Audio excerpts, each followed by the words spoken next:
Round 2, first board, I picked up a 11 count in first chair, white on white. I don't open all 11 counts, but here I was, the seat and rollability favors opening, and this is not a bad 11 count, even though we had no aces. So I opened one club, partner bid a spade, and I bid 1-0 trump, and this went all pass. So I became declarer in 1-0 trump. The opponents led the deuce of hearts, and partner put down a pretty good hand, a 10 count with 2 tens and a 5 card suit.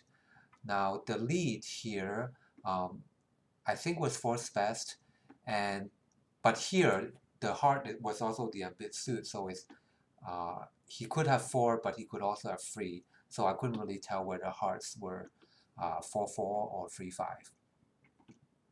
I played low from dummy, and righty played the queen, so I won the king, and it was time to formulate a plan. And it seemed relatively clear that the general plan should be to knock out the ace of diamonds and then hopefully be able to test clubs and test diamonds and finesse the 10 of diamonds if things go right. And so that's the general plan. And next I have to decide how to play diamonds. And probably most of you know that the percentage play in diamonds is low diamond from dummy to the king, and then in most cases finesse the 10 of diamonds next. However, that requires me to be in dummy, and this hand doesn't have too much communication. I only have one sure entry to dummy, so I had to decide whether it was worthwhile for me to lead, to burn my sure entry to dummy to lead diamonds. So rather than just picking that percentage play, I also consider a couple ways to attack diamonds from my hand, which was playing the king of diamonds out of my hand or leading a low diamond to a 10 immediately.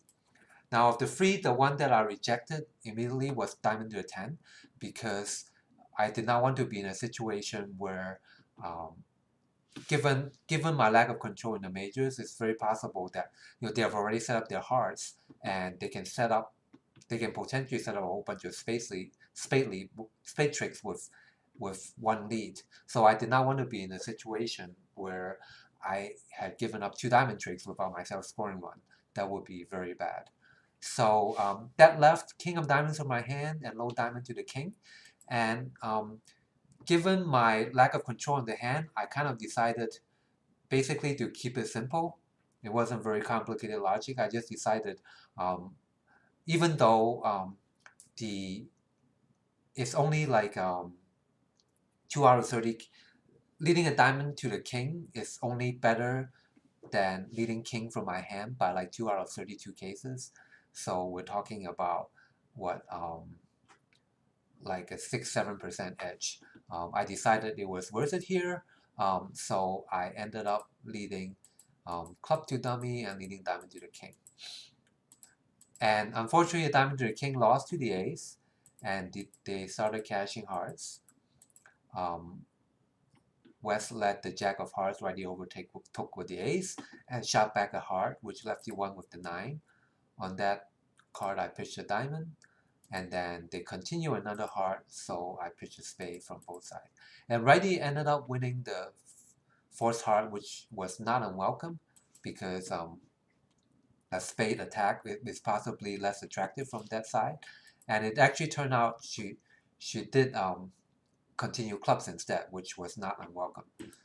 So on the club, I won the king, and that gave me a chance to test clubs. I pitched a spade from dummy, and unfortunately, the club suit didn't break. So at this point, there's no point continuing clubs. I had no more entries, so I played a diamond. And when lefty played a 9, I actually had an interesting choice, which I did not consider in full, but I'll describe my choices here in the video. So I basically have 2 options here. The obvious one is I could finesse, and if the finesse was on, and if diamonds break, which it almost certainly would, then I've already have four tricks, and I would be able to pick up diamonds with the diamond finesse, and that would give me 7 tricks. So that's option number 1, playing lefty for the jack of diamonds. Option number 2 is I could try for an end play. I could play righty for the probably jack third of diamonds. So I could play the queen and then play a low diamond hoping to end play righty. And if he has jack third of diamonds, then he's he will only have spades remaining, and if in addition to having jack third of diamonds he has ace of spades, he would pretty much be end play into giving me a spade trick as well as the remaining diamond dummy, as well as the queen of diamonds. So I could make one that way.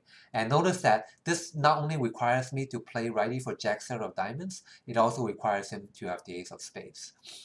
And there's kind of an important point here. This is not this is not a toss-up situation in a traditional sense. It's not like the diamond finesse is 50-50 because at this point I already know quite a bit about the distribution of the hands. I know that hearts are 4-4 and I know that clubs are 4-2 with West having 4. So actually the diamond finesse rates to be off. Lefty rates to have 2 diamonds rather than 3. However, if I play righty for the jack of diamonds, recall, if I play lefty for the jack of diamonds, then that's all I need. I just take the finesse and then I make the contract. But if I play righty for jack third of diamonds, then in addition to that, I also need him to have the ace of spades.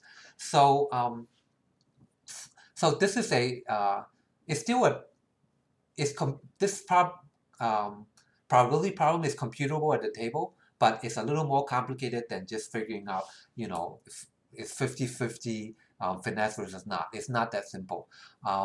But it turned out like the constraint is just completely by chance that it ended up being pretty much a toss-up. The way you would solve this probability problem is to count the number of spade holdings that you are picking up, because the diamond holding are essentially fixed at this point. And it actually turned out that there are 21 cases where lefty has jack 9x of diamonds, and 20 cases where righty has jack third of diamonds and the ace of spades. So so at the table, what actually happened is I played the 10 of diamonds, and unfortunately that lost, and they exited diamond, and I played in dummy, and then I lost the last 2 tricks, so I was down 1. But as you saw, pretty much at this point, I had no winning play. Neither of the choices that I could pick up was end up manifesting them itself. And just to summarize what I was going over, I have a little table here, and this actually the first row, the finesse versus end play, what I was describing was basically this ace jack 9 onside opposite too little is 21 cases where I should be finessing, while ace 9 opposite jack third and spades ace righty, there are 20 cases. So that's what I just described. And to be complete, and actually this is kind of a key point, there's really, against competent defenders, there's no reason why lefty could not have ace jack 9 of diamonds and righty have jack doubleton. And in that case, obviously, you will want to play the queen, dropping the jack, and you might even score an over trick that way. Actually, no, you won't score an over trick, but you would you can make that way. But at the table, I did not consider this case. Probably because I know lefty doesn't rate to have 3 diamonds anyways, and this holding requires him to not only have the anti-percentage diamond length, but he would also have to be false carding. And certainly in real life, you would not consider, like, it would not be 21 cases where the defense would play the 9 of diamonds. Like, it just, this is just a fact of life that people just tend to play low more often than playing the 9 as a intentional false card. But the fact that this is so close, if lefty played the 9 of diamonds on ace 9 third like 5% of the time, then you already want to hop the queen. So probably the queen is the right play, and I made the wrong play at the table without giving it due consideration to what I should be playing. Anyways, that was a mouthful. And I actually have one more thing I want to say, which is, let's go back all the way to trick 2, where I was considering my 3 options for how to play diamonds. There's actually a 4th one, which I think is a pretty strong candidate, and it's something I didn't consider because it was not obvious, and it's not anything you will ever find in card combination books in most card combination discussion, because it kind of assumes a misdefense. But here, I suspect the misdefense is possibly not that unlikely, so I think it's worth considering. So that play is at trick 2, you can lead a diamond to the queen. So the basic idea behind the diamond to the queen is, if righty has the ace, it kind of assumes that if righty has the ace, he will not be able to find the duck. In particular, if righty has ace third, you kind of my assumption is that, let's say righty almost always wins with the ace third. Then the idea behind diamond to the queen is, if the diamond queen holds, you're going to duck the diamond next. And if the diamond queen loses to the ace, then eventually you're going to catch a king of diamonds. So the main crux of this is this will pick up any jack doubleton of diamonds. So this includes ace jack doubleton as well as jack small doubleton. And also, because you're assuming that when it goes diamond to the queen, that righty is going to win with ace third. That means if the queen holds, then you assume lefty has it, and then you can duck the diamond next, and that also allows you to pick up ace doubleton in lefty. So this picks up 8 jack doubletons in either hand, and 3 ace doubleton small in lefty, and that gets you up to 11 cases. And if you look, I won't go into too much details here, but here's a summary if you want to study it. Of the free 2 bricks, pretty much what I just described, you can pick up 11 out of 20 cases with low to the queen, and then either cash the king next if the ace got knocked out, or just completely duck the diamond altogether. And that's the same number of cases, not the same cases, but it's the same number of cases that you will pick up if you do the percentage play for free 2 bricks. And then for 1 break, the percentage play is 1 case better, but it's not a huge edge. So, and obviously, this is something I consider in retrospect, because if you look at the full hand, this would have picked up the suit. So it's something to consider, and it's kind of dependent on the rest of the hand. You kind of have to evaluate your opponents and evaluate the position to see how likely someone is going to, righty is going to be ducking with the ace. And the fact that this is a 1-0 trump contract at trick 2, it just, and the fact that in order for ducking the ace to be effective, righty has to be doing it in tempo. It just seems like a lot of reasons calls for low to the queen being a legitimate play. And that would have picked up this hand, and pretty much is the most likely way to make the hand, it seems like, barring misdefense. In any case, this is a lot to go over. As you find out in match points, there are very few dull 1-0 trump contract. And here, even though 1-0 trump looked pretty promising, I ended up going down 1, and that was slightly below average, 44%.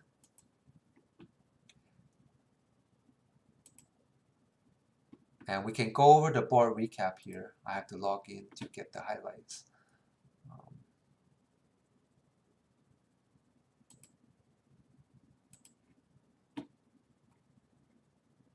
So you can see 1-0 is a pretty popular contract.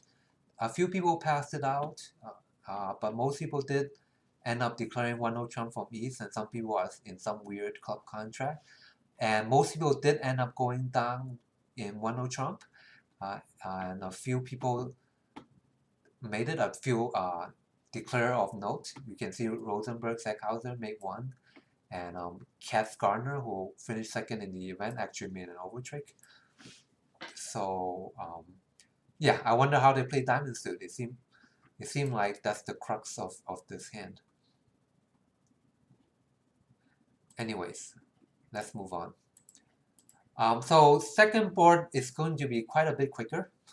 I don't think I was first. I think this was a mistake. I think North was in first chair. So they had an uncontested auction. First of all, I picked up a nothing hand. a 5 count, no shape, not anything.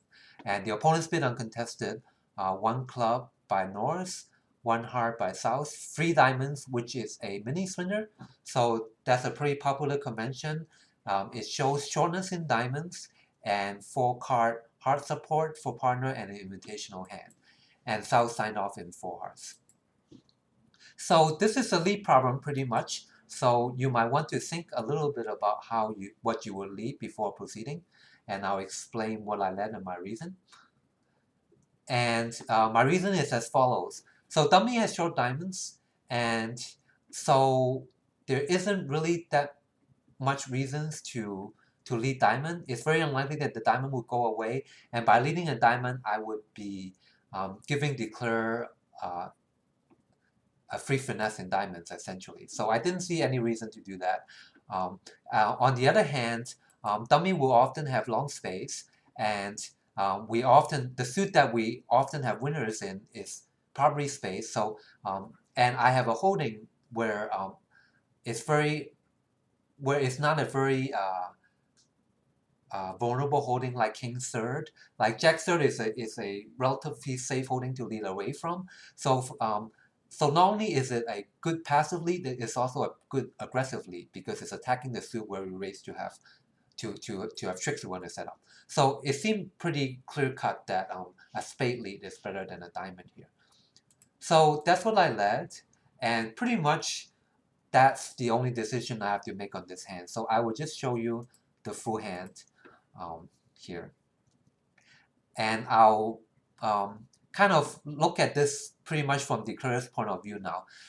Without analyzing too much about the possible line of plays, I would just say that this is a beast of a hand to play. I never really figured out how I was going to play the hand, but it's a very complex hand, and it's just as well that I don't have to make any declaring decisions here. And it looks like even though it turned out the opponent's spades are solid, so we weren't going to set on any spade tricks. A spade lead was still better than a diamond because a diamond would have declared the free finesse. So anyways, on the spade lead, dummy played low and partner covered, and so declarer won the king, and she next led a heart to the jack, and partner won the ace and continue heart. And often this is kind of bad for declarer if I can ever get in to draw a trump. That would be very bad. But as you see here, I'm never going to get in to draw the trump. So at this point, declarer is much up to 9 tricks. She has scored 1 heart trick. She has 3 top spade tricks. So that makes it 4.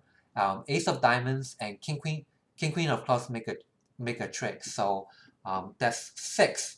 And she will be able to score at least 3 of her trumps separately. So that would be up to 9 tricks. So all she needed 1 more trick to make her contract. And if you count her losers, we see that she clearly has 2 trump losers. One she's already lost, and another one she will soon lose, and the ace of clubs. So she kind of cannot afford any more slow losers. So looking at the layout, you can kind of see there are a couple ways to make the hand. Probably the most obvious way to make the hand is basically to pitch a club on the spade and eventually take a roughing finesse against my partner's 10 of clubs, and that's probably the most percentage play because of restricted choice in clubs. Alternatively, there's a diamond finesse available, and yeah, pretty much those are the only 2.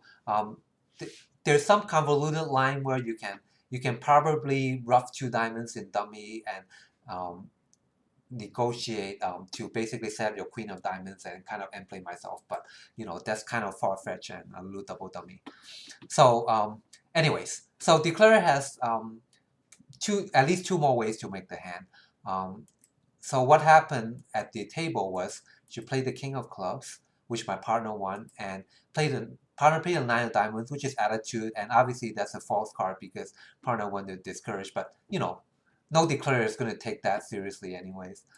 So declarer flew the ace, led a spade, play the queen of spades, pitching club, and then cash the queen of clubs. And at this point is the moment of truth. When a jack drops, she can take the roughing finesse like I suggested, but when she didn't do that, she actually roughed the club. She could no longer make the hand. I actually pitched on this trick. On the diamond, she roughed, and then she roughed the last club, and this time I over roughed, and it's irrelevant at this point. I played the diamond, and she actually pitched her loser, so my partner's king won, but she ended up losing the slow diamond trick, and she was down one. So this felt like a pretty good board because, as described, Declare had two ways she could have made the hand, and also the fact that I didn't lead a diamond kind of got all this started, left her starting with one fewer trick. So it felt like there were really three ways for where the other table might have made this contract. So the fact that we beat it felt like a pretty good board. And as you see here, plus 100 was indeed a pretty good board. That got us 85% of the match points. And we can look at the board recap. Four Hearts is a very popular contract. Certainly Hearts is a very popular strain. And most people who are in Hearts did make 10 tricks. All these 620 and not in significant number of 170s. So the fact that we were able to beat Four Hearts was worth a lot. And then some people even beat it too. But beating with one was good enough. So yeah, so that's that. So that's the end of round 2. We end up with one pretty much average board and one above average board, which gave us 65% for the round and gave us a 60% average after 2 rounds.